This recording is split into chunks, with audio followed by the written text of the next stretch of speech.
You compare Juice WRLD's death to Tupac and Biggie for your generation. Why?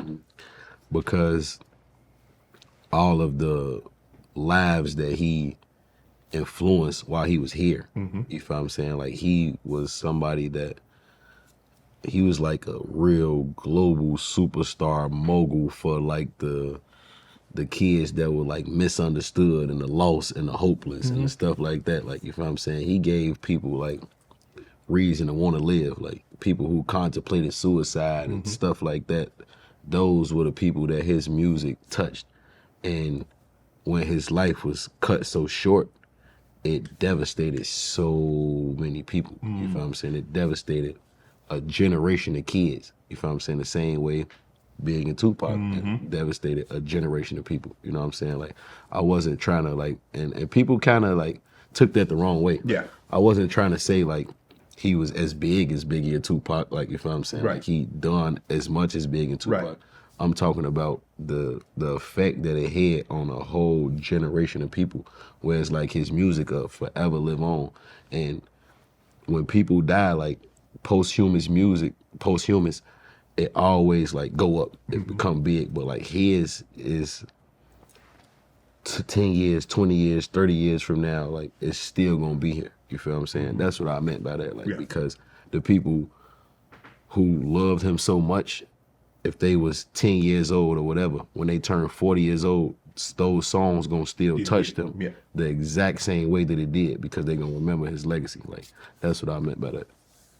When you got the word that he had tragically passed away from an accident overdose. Yeah.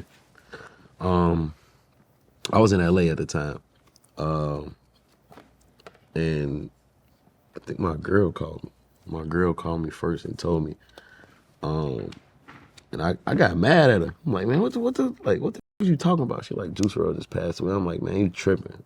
And just hung up. Like, I be in disbelief when I be hearing that type of shit. It throw me for because it's hard when people that you know, they not supposed to die at 20s and the 20s and in their 30s. That's not supposed to happen. Yeah. We supposed to be like 75, 80 years old. Yeah. Well, such and such had a heart attack and such and such had. You don't expect somebody. Like he was so like, he had reached like the height of like so much success. Yeah. You know what I'm saying? And I feel like he was just reaching his peak. Like, it was his birthday. I think he died 6 days after his birthday or something like that. You feel me? It's like, that was my little brother. So it really like, it messed me up mentally. You feel me? And he died on December 8th, I believe. And we supposed to shot a video on the 11th. So I was on my way to him. You feel me? Like, from to meet him in Chicago. And it's just like, that shit just threw me all the way off when I got the information. And like, just him being like,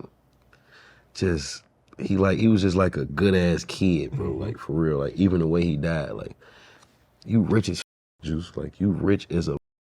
You get pulled over by the police and you swallow 50 pills, 40 pills, however the fuck many pills he swallowed because he's scared. Like, you was gonna overcome that shit, bro. Them little pills, they ain't give a fuck about that shit, bro. What up? I threw that shit in the I would have had that shit sitting on the counter, like, man, come get it, for real. Like, bro, I got 50 million. I ain't finna go to jail for these little dumbass pills right here. Like, you feel me? Like, it just lets you know, like, how pure he was. Like, you feel what I'm saying? He didn't know no better. Like, you know what I'm saying? You know the term, like, God forgive fools and babies. Like, that type. Like, he was just, like, super naive to shit. You feel what I'm saying? It's like, that's what fucked me up the most, because it's like, bro, you ain't even have to do that. Right. Like, that shit wasn't about nothing.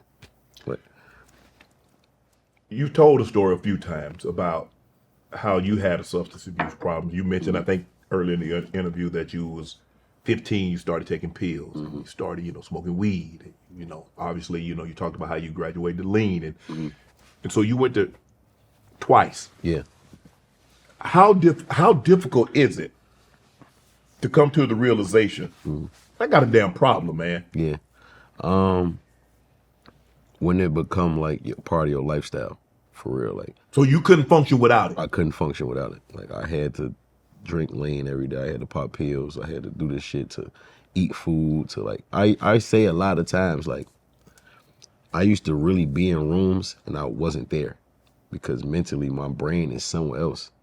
I'm high, I'm thinking about shit, I'm grieving, like just thinking about trauma where it's like, I'm just maneuvering through the room. I might say what's up, introduce myself, but it might be somebody that I probably should have had a conversation with. Right. But I couldn't do it because my mind is somewhere else because I'm altering my brain with these drugs. I'm thinking I need this shit to function, but it's really like You masking something. it's masking something. You feel me? Like I can't even be in the moment because what's that saying? Like when you live in the past, it's grief, and when you live in the future, it's anxiety. Like I'm never in the moment. Like I'm thinking about before I get in this room, what's gonna happen, how it's gonna play out. You feel me? Instead of just enjoying the moment. And I became that person for like so many years. You feel me? Like I used to have to like take Xans and perks and shit just to go to sleep. Like I said, like I still right now to this day I have insomnia. Like I don't sleep. I've been like that since a kid, since 15 years old. You feel me? Like, and I used to drink a lot of it. It don't make it no better when you got money. Right. Yeah, because you got access to it. You got access to it. You feel what I'm saying? So it's like I'm going through pints and pints of lean and going through 100 pills a month. Like shit like that. Yeah, for real, it was bad. Like 100 a month. I'm popping 4-5 pills a day. You feel what I'm saying? Like probably more than that. Did you? Because you said you started like what 15. Was it dealing with the trauma that you saw? You saw your friends, you saw your homies, and they're losing their lives, and you trying to mask that because kids You don't are want not to feel it. Yes. Yeah. Kids are not supposed to have to deal with that. Yeah, like you don't want to feel it, man. You got like, I was a freshman in high school still. You feel what I'm saying? When I started experiencing all this stuff, I'm taking these drugs to not feel emotions. Like as a human being, you're supposed to feel emotions. Yes. That's the only way you're gonna. That's heal what makes from us it. human. That's the only way you're gonna grow. You feel what I'm saying? So it's like I was trying to not feel stuff, and this what really like when I learned the fact that like, all right, bet, yeah, you might temporarily, all right, you might be high, but when you wake up the next day, that shit You're gonna have to really deal with it worse. at some point in time. It get worse. Like you wake up the next day, like, damn, like I was tripping. Like, you know what I'm saying? You might get into a situation. It's like, all right, I'm finna get high. I don't want to think about that shit. When you wake up sober, it's still there. You feel what I'm saying? That situation that you tried to run from, it's right there. It's still there. You know what I'm saying? And I was just like, I didn't say I was gonna go to rehab. You feel what I'm saying? But people close to me, like my closest, you know what I'm saying, family, people that you trusted the most. Yeah, they like, bro, you just gotta go. Like, I had just had a son. I just had my first son, and they like, bro, you just gotta go to rehab. Like, you getting too high. Like, you lashing out. You angry. You feel what I'm saying? Like, you ain't listening to nobody. Like, that shit make you angry as fuck. I'm not gonna lie. Like, it make you real angry. Like, and I felt like I was losing myself because at the time when I first started, I was a regular dude. Like, you feel me? Like I was becoming somebody, but now it's like you 22 years old, you got a son, you a superstar. Like you can't just be out here like that. You feel me? Because at the end of the day, what you think is normal is not. People judging you. People seeing you outside like he's high all the time. It's like he's. Why would I want to give you some money? Like why would I want to? Can I count on you? Can I count on you? Are you reliable?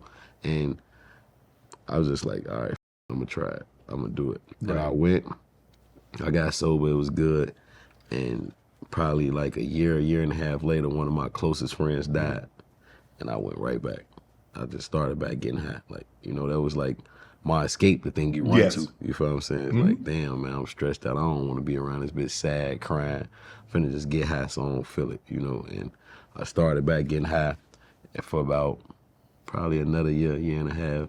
And I went again. Like both times when I had to go to rehab, I spent like $30,000 or some shit to go. It was like a 7-8 day process. You get out, they flush all everything out your system. You on IV, so you don't got to go through the withdrawals. That's another thing. Like when you drinking lean and popping pills and perks and all that shit. The withdrawals worse than it's worse than anything in the world. You don't even want to feel it. You feel what I'm saying? So it's like that's another thing that people run from. Like you can't regardless, it's gonna come. What happened in the wash come out in the rinse. You know what I'm saying? Every time. You feel me? So it's like you might run from the withdrawals and you might keep on doing this shit for however long, and then it's gonna catch up to you when you get older because your body can't take this shit. You feel me? So it's like it's best to just, if anybody. You do something crazy when they put you behind that concrete wall. Yeah, exactly. That's the worst. Yeah, that's the overly worst. Because they ain't doing no drugs to get them to have the withdrawal. I seen that though. Like I seen that with my own eyes, like getting arrested and shit. And you seeing like dope fiends and shit on the floor shaking, and using the bathroom on themselves and all that shit. Like, that shit is real, for real. Want to join Club Shay Shay? Become an official member by hitting that subscribe button, where you never know who's going to be joining us for drinks and conversation. Don't be late to the party, because you know we like to do something before 2 something.